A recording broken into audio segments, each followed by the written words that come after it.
Is the day before the day before. Will the Seahawks have Connor Williams and Uchenna Nwosu playing against the Broncos on Sunday? We're going to be diving into the final injury report and much more coming up on our Blue Friday edition of Locked On Seahawks.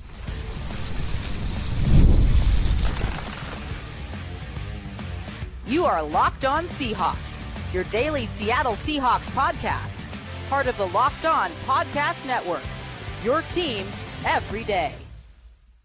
Greetings, 12. This is Corbin Smith, host of the Locked On Seahawks podcast, your daily Seahawks podcast, part of the Locked On Podcast Network, your team every day. Glad to be joined here on Blue Friday by my co-host, Nick Lee. And a special thanks to each and every one of the 12s out there, whether you're tuning in nearby Bonnie Lake, Washington, or in Joplin, Missouri. We appreciate each and every one of you for making Locked On Seahawks your first listen 5 days a week. It's the day before the day before. I know Pete Carroll is no longer on the sidelines, but that mantra is still going to stick in the Mike McDonald era. The Seahawks getting ready to face the Broncos to open the season on Sunday. We're going to have our first game plan Friday of the 2024 season, diving into what the Seahawks need to do to beat the Broncos at Lumen Field. Our week one picks to click, predictions, and much more, courtesy of our friends at Prize Picks. Go to prizepicks.com/LockedInNFL and use the code all lowercase Locked in NFL to win $50 instantly when you play $5. Now for your lead story here on our Blue Friday edition of Locked On Seahawks. It's the season opener, so you would expect that NFL teams are going to be pretty healthy going into week one. With that being said, unfortunately, Nick, the Seahawks will be missing a couple of key players, particularly on defense. Uchenna Nwosu being ruled out with a sprained knee. That's not really a surprise. He has not practiced at all this week.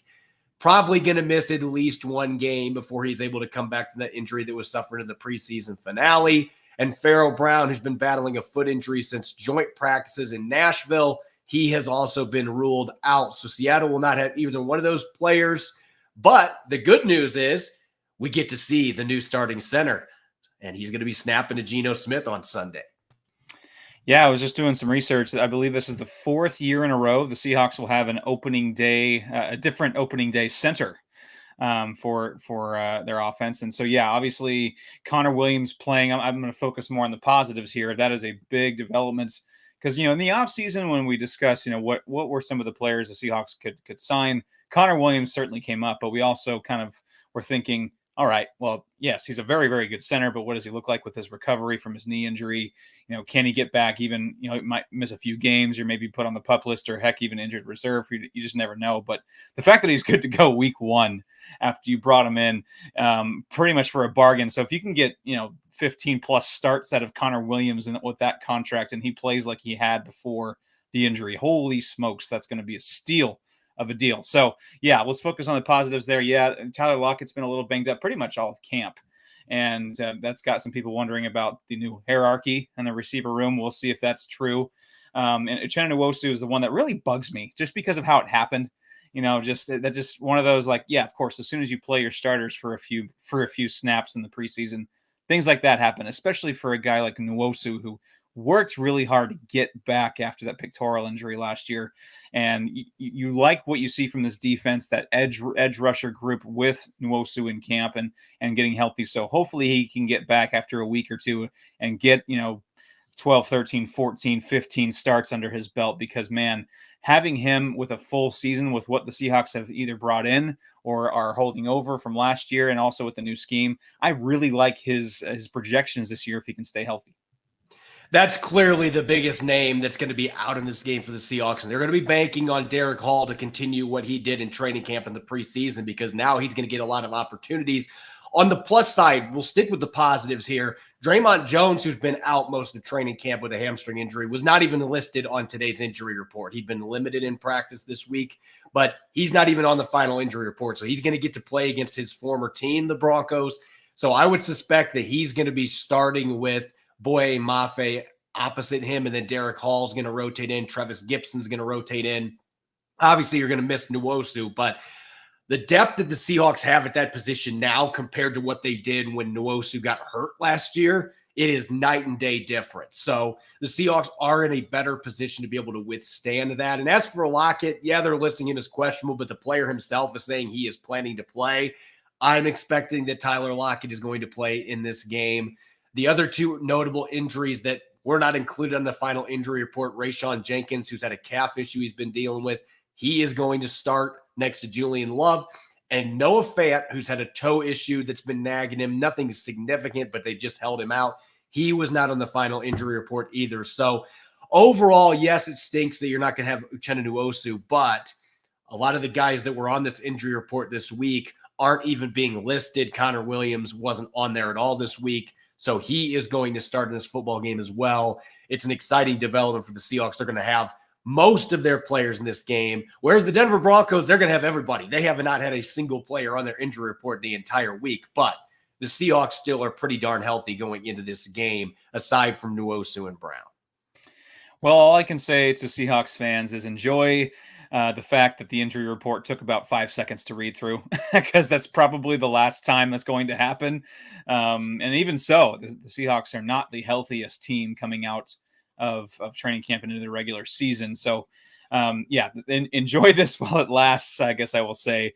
It's nice to see Noah Fant healthy, because that tight end room without Pharaoh Brown already a bit short. Brady Russell had a really good preseason. It'll be fun to see what he can do. AJ Barner, I'm still a believer in what he can do. So the tight end room will have some interesting rotations too. Rayshawn Jenkins, I think, is a big one, just with the experience, the veteran leadership he brings to that secondary. Every interview I hear from Rayshawn Jenkins, I become a bigger and bigger fan of him. So glad to see that he's healthy, ready to go. So yeah, obviously, this is the healthiest it's going to get. So it's unfortunate that they still have a few guys out, because it's probably only going to get worse from here. It's just a matter of who's there and how much can they weather. But, you do feel, at least I do, Corbin, I do feel like the Seahawks have a bit more depth, have a bit more, in the stable to weather these kind of storms, because they are going to come. Yeah, and I mentioned it with the edge rush group, but you could say it at most position groups right now. Even at receiver, if Tyler Lockett somehow isn't able to play in this game, you have Jake Bobo, you have Laviska Shenault, you have Derek Young, you've got options. They could call up a player from the practice squad as well. They've got a lot of depth at that position. Even tight end, you've got Barner, you've got Russell, Tyler Mabry's on your practice squad. You could elevate him if you need to. It seems like the depth is much better across the board than it was for this football team last year. And it's going to get tested a little bit here in this opener, because like you said, they're not quite as healthy as some of these other teams are coming out of camp. You're hoping to go in week one without any players being listed on the injury report. Unfortunately, the Seahawks were not quite there like Denver is right now, where they're going to be completely full strength going into this football game. That's not to say that the Broncos don't have some guys that have missed time in training camp. They're going to try to play in this game, because Brandon Jones, their safety, is one of them that would stand out. Hasn't done anything really up to this point.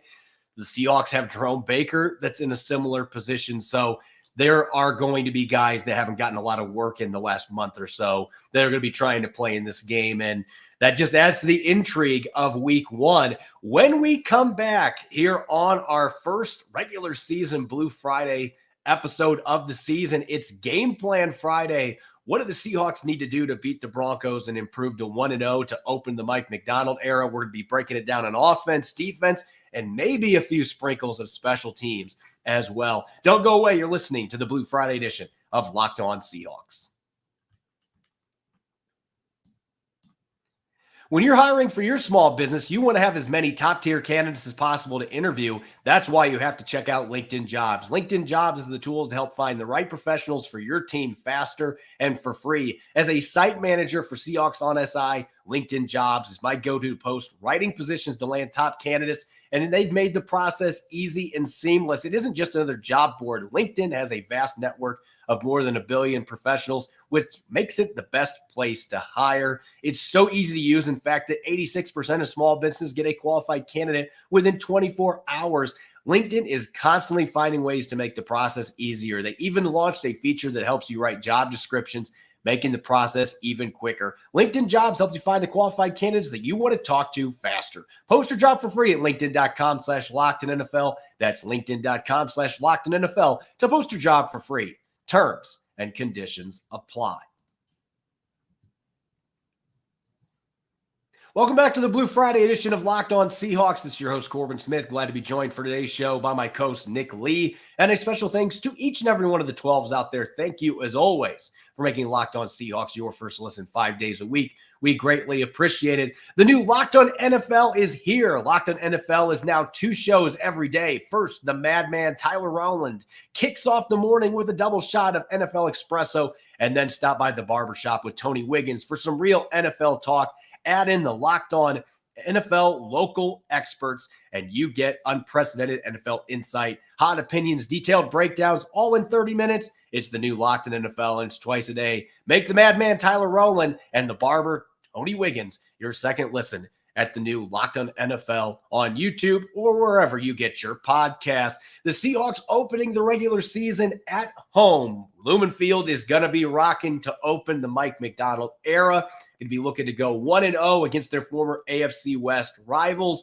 And as we do each and every Friday during the regular season, we're going to switch things up a little bit this year. In the past, it has just simply been keys to victory, but we are truly going to be designing a game plan. And of course, there's going to be some keys sprinkled in there as well, but a game plan for Mike Macdonald's team to get this win over the Denver Broncos on Sunday. And Nick, let's start things off on the offensive side of the football. And the Seahawks are going to be going up against a Denver defense that's got some really talented players off the edge. They've got one of the best corners in football in Pat Surtain, an underrated linebacker in Alex Singleton. But there are plenty of questions for this defense that has had some turnover this offseason that may present some opportunities for the Seahawks in this game to be able to exploit. Yeah, I'm not saying go full Aaron Rodgers against Richard Sherman where you just take half the field off. But Pat Surtain is a fine cornerback in this league. You know, last year he was a Pro Bowler, the year before All-Pro, also on top of that. Maybe slightly under his, 2022 is a bit slightly better than his last season, but still a very, very talented corner, one of the better ones in football. So you want to test the other ones early. The Riley Moss, Jaquan McMillan, those guys need to be on notice. I think Geno Smith, with the receiving weapons, that math is not adding up. Pat Surtain can only cover so many of those guys himself. Pat Surtain versus DK Metcalf could be a lot of fun. I'll get into that more in a second, but you like some of the matchups there. So target those corners. Yeah, I'm not saying ignore Pat Surtain and let him just completely wipe away a third of the field or more. But certainly you want to test the other more untested corners that are throughout the field. So some of the more inexperienced guys or guys that certainly are not Pro Bowl or all pro corners like Pat Surtain. So with the weapons the Seahawks have at receiver, a tight end, and of course, Geno Smith being one of the more accurate quarterbacks in the NFL, Ryan Grubb's going to be scheming it up for him to, I think they're revving their engines there. So I just like that matchup where it's Pat Surtain, of course, is going to be a baller. He's a great player, but just with the weapons, Jackson Smith and Jigba, Tyler Lockett, Metcalf, that is not going to work, all the time for, they can shut down DK Metcalf. Maybe Metcalf gets, 3 catches for 32 yards with Surtain. Fine. JSN could get 9 catches for 120 yards. The Seahawks have that kind of firepower. So take advantage of that. Take advantage of some of those mismatches, and don't try to, be a hero and force things against Pat Surtain. Certainly take some shots. Take some smart shots. Don't let him completely shut the game down. But yeah, you want to test those guys that aren't named Pat Surtain. And I'm looking specifically inside. You mentioned Jaquan McMillan, who had decent numbers last year, had a couple sacks, a couple interceptions. Not a bad football player at all. He's 5'10", 180 pounds, though. I'm looking at Jackson Smith and Jigba being significantly bigger, a similar athlete, just how he is so good at creating separation with the acceleration that he has. And the size mismatch there, that feels like something the Seahawks can absolutely exploit. And even Laviska Shenault playing some of the slot, or Jake Bobo playing in the slot, all those guys are significantly bigger than Denver's slot corner. So I look at that as an area that the Seahawks can absolutely exploit in the passing game. And this is going to be a first in the history of Locked On Seahawks. I am asking for Ryan Grubb to have his screen game ready. And I cannot believe that I am saying this, but you look at Washington the last couple of years, Ryan Grubb was very good at knowing when to dial up screens, and he mixed in a lot of different types. Running back screens, you had tunnel screens, bubble screens, you had tight end screens. He ran a little bit of everything at Washington, and they were an effective screen team. When I look at the strengths of Denver's defense, they have a lot of twitchy edge rushers that are going to be looking to pin their ears back and get after the quarterback. What is one way you can slow those guys down and keep them honest? It is mixing in a couple timely screens, something the Seahawks have struggled at basically my entire lifetime. They have been terrible at running screens. Can Ryan Grubb be the one that changes that? I believe so. And I think this is a game where you're going to have to mix in a couple of those in efforts to slow down those edge rushers and make life a little bit easier for Geno Smith. So I think the screen game needs to be part of the palette here going into this game on offense. Going in more to less X's and O's and more like keys to victory kind of scenarios. With my second one is score at least 2 touchdowns in the red zone. Now that kind of might sound silly. First of all, you can certainly score a touchdown outside the red zone, 21 plus yard touchdown or kick some field goals. But I do think that this year it is so critical to convert those red zone opportunities, at least 2. I was looking back, Corbin, just at the, averaging out the amount of red zone touchdowns the Seahawks had last year versus the amount of red zone trips they had. They averaged 1.5 red zone touchdowns a game versus 3.2 red zone trips per game. So you'd like to round that up and get 2. So let's start there. We'd love to have this be a very explosive red zone friendly offense, but let's go from averaging 1.5 red zone touchdowns a game to getting to that 2, because maybe you get a long touchdown for a third touchdown. Then you get a couple field goals. Next thing you know, you're pushing 30 points. So that would be a really nice formula, I think, to beat this team. I'm not sure this team, the Broncos speaking, are currently constructed to beat the Seahawks in something of a shootout. So I do think that establishing that, converting those opportunities in the red zone with those things we've kind of talked about. You're gonna Pat Surtain certainly is gonna step up his game in the ends or towards the end zone.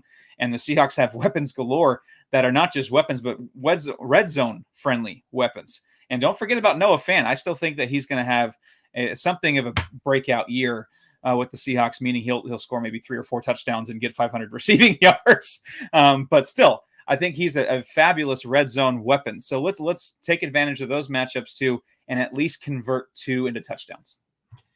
My last key on offense, I want to see Denver's defensive line, the edge rushers. They've got edge rusher after edge rusher. They can just keep rotating guys in. When I look at the interior of their line, though, there's not a lot of big bodies like for DTs. There's not a lot of 330-plus pound guys. They don't have as much depth there.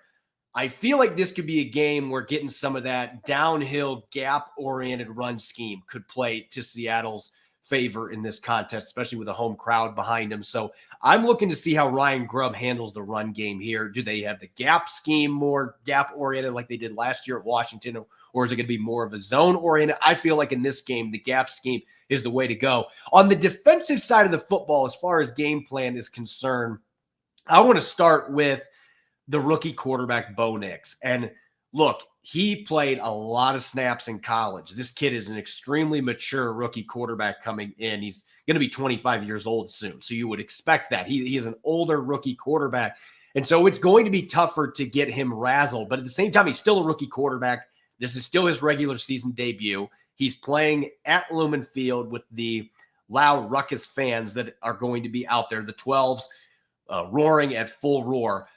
This is still going to be a really difficult task for him. And I look from Mike McDonald's perspective, you got to find I'm not saying you unload your entire playbook. You never do that in week 1, but find different ways to sprinkle in pressures from different areas in the field, whether it's blitzes or sim pressures where you're still only sending 4, but you're dropping one of your guys up front back and then sending Devin Witherspoon or Rayshon Jenkins or Julian Love. You're sending somebody from a different level of defense.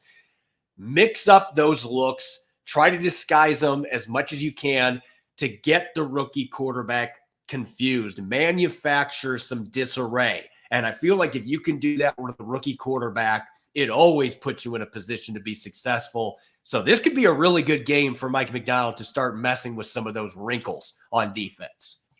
Well, earlier in the week, I watched, Florida State against Boston College. And what I liked about Boston College is, they kind of really loaded the box up and dared Florida State quarterback DJ Uiagalelei to beat him deep. And he couldn't do it, obviously. Boston College came out victorious. Now, with the rookie quarterback week 1 on the road in your building, it's ruckus, loud.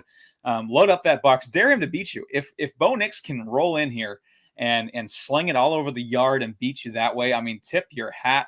That would be a heck of an effort. But with the talent you got on defense, make him one-dimensional as much as you can, because if you load up the box and if you take away the run game, I mean, I have a hard time believing if you can eliminate the run game, maybe even limit it to under 4 yards a carry. The Seahawks did that 7 times last year and had a pretty good record with that. If you limit the opponent under 4, I think they averaged as a team 4.6 or 4.7 yards per carry allowed last year, which is bottom quarter of the league.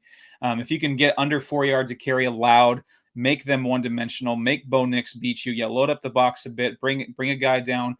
Rayshawn Jenkins can certainly put his head in there. And again, if the Seahawks present that and Bo Nix can beat it with his arm, and Sean Payton and Bo Nix scheme up a way, I mean, that's just magic, I guess. But the probabilities kind of lean towards the Seahawks winning in that kind of matchup. So load up the box, at least eliminate the run game and make Bo Nix make those tough decisions, those tough NFL throws, NFL speed, and see what happens.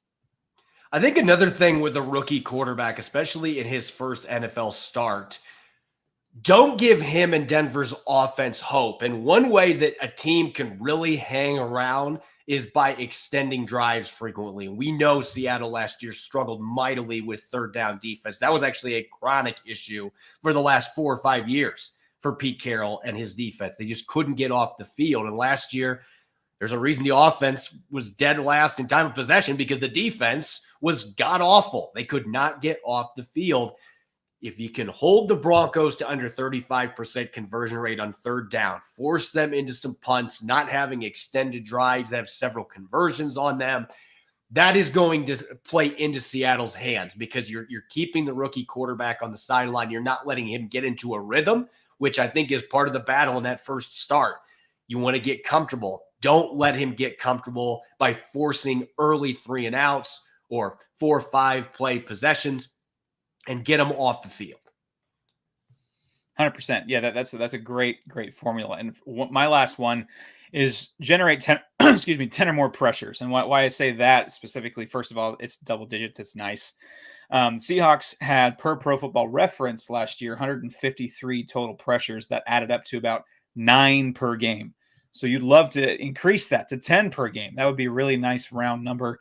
So if they were to average 10 per game this past season, that would have been top 4 in football. So you want to have that kind of pass rushing ability. This is not a super stout, stalwart offensive line. I think that there are some holes for sure. In fact, they were 26th or 25th in sacks allowed last year. So they had some trouble protecting their quarterbacks. Certainly Russell Wilson, yes, was guilty of a few of those himself. We know very well how that works out in Seattle, but the offensive line is certainly not going to make anyone forget about the Lions' offensive line by any measure of the Eagles. So getting those pressures, at least 10 pressures in this game, because like what we're kind of building to is confusing Bo Nix, getting those exotic. It doesn't have to come from Boye Mafe and company. It can come from Devin Witherspoon. It can come from Terrell Dodson. It can come from Julian Love or Rayshawn Jenkins. I mean, it can come from all sorts of places to get them confused. But totaling at least 10 pressures, especially which would be slightly above average what you had last year, when really the Seahawks had a decent pass rushing season last year. But if you can ratchet that up a bit more, especially against a team like the Broncos, that will spell well, especially at home.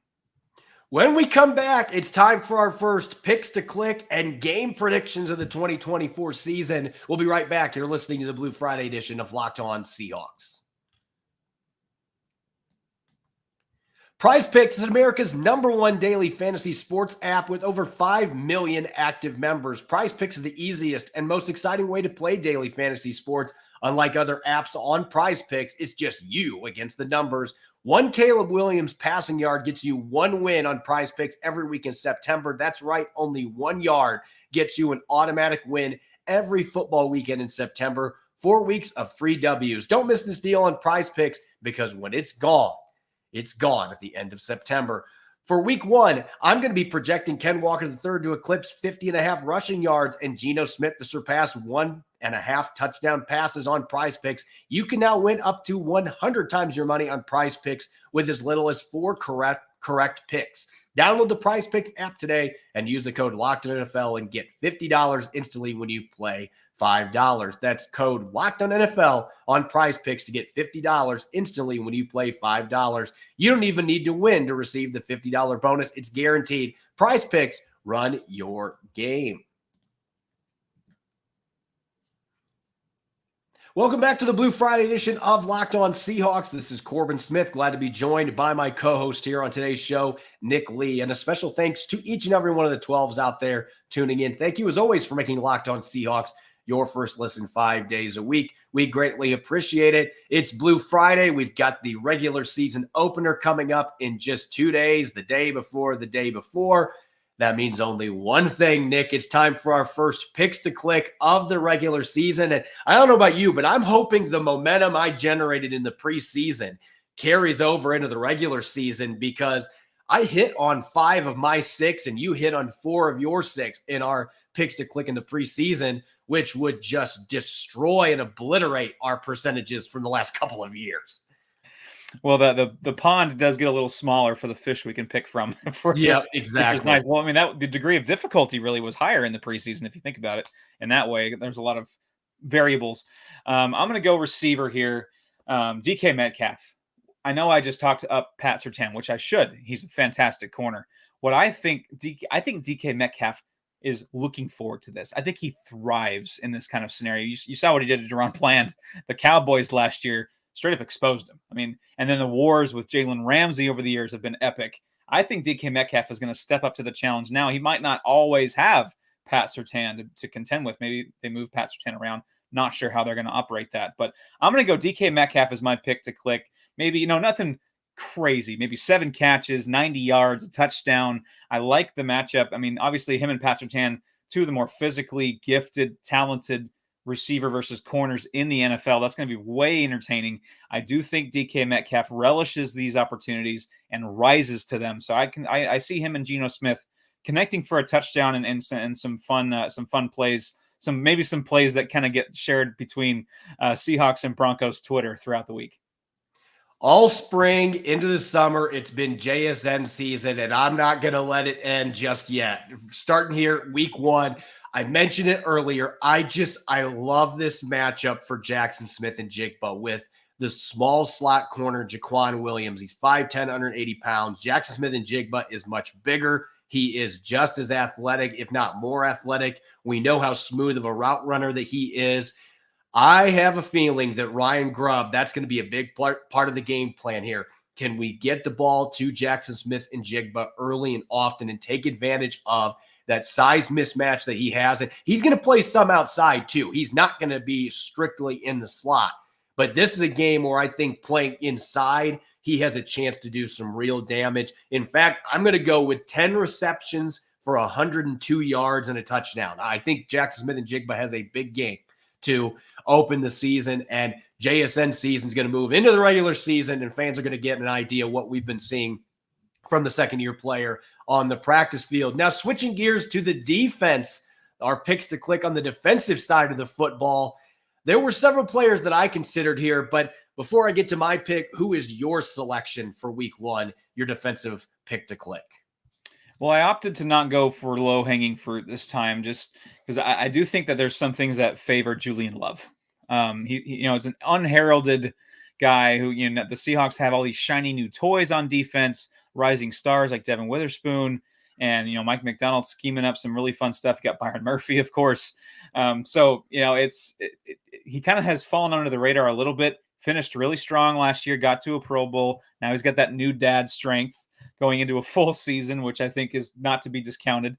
So I see a scenario where, the Seahawks do load the box a bit, and maybe Sean Payton and or Bo Nix get a little impatient, a little trigger happy, and try something over the middle, try something deep because they're sick of the dinking and the dunking and the running game maybe up against a wall. They try something deep, and Julian Love makes him pay with an interception. I could see something like that happening because Julian Love late in the year last year seemed to make game-deciding plays, seemed to have a nose for the football. So especially in an offseason where he wasn't the most talked about defender, really, he wasn't the third, fourth, or fifth most talked about defender for the Seahawks this year. I think this is going to be a little bit of a reminder. Hey, I can play some ball too. I did earn a Pro Bowl late last year. So give me Julian Love, pick to click with a pick. Ooh. I'm going to stay in the secondary, but I'm going to go to the cornerback position, and I'm going to go with Riq Woolen because I feel like this kid is on a mission. He has made it clear that he is on a mission. He wants to show that he is one of the top corners in the NFL. Took a step back last year, but he wasn't healthy. He was dealing with an injury most of the season. He's now fully recovered. He had one of the best, if not the best, training camps for any of Seattle's defensive players. The battles that he and DK Metcalf had, that was must-see, get your popcorn ready television.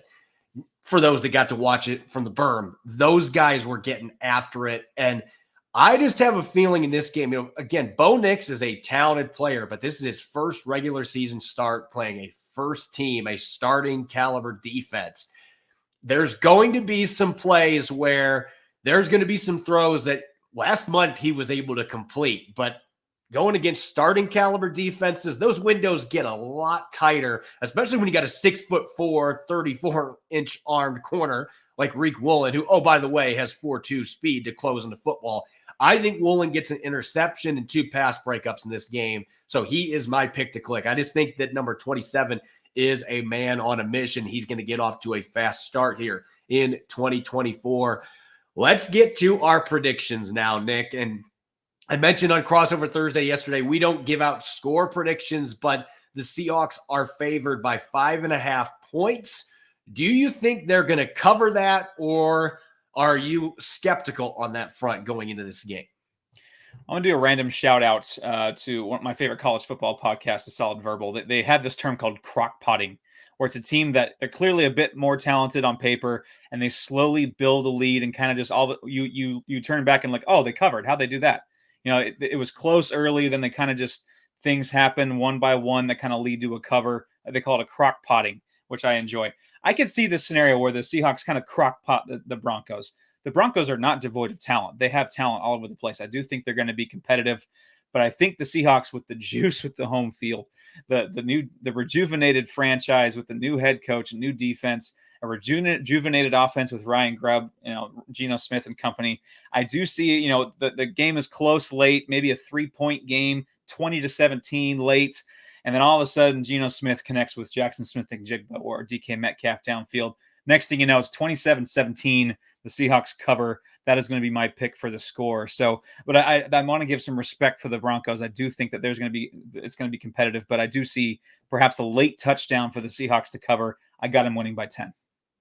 I will never use the term trap game for week one because every week one game is a trap game. You do not know what to expect. And listening to Ryan Grubb and Mike McDonald talk about this earlier this week, and I can even tell you this from coaching high school football, it was very much the same in the sense that you go into week one with very little to go off of. Yeah, you can go back and watch film from the season before, but just like high school teams, there's going to be changes in which guys are going to be out there. You have free agent additions. You have incoming rookies.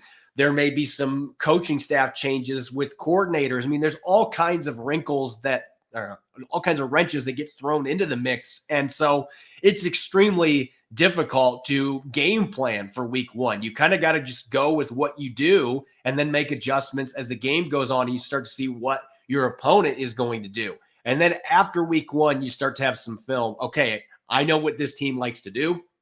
I know what their players do well, what they don't do well. You can really start to game plan. And so from that perspective, the reason that I'm discussing the trap game aspect here, this game, I'm not going to say it scares me, but I think that the Denver Broncos are going to make this very close. And I think it is going to be a back and forth affair. I think Denver's got some nastiness in the middle of their offensive line. They've got some studs that can rush on the outside. I think they're going to have some success at times getting after Geno Smith.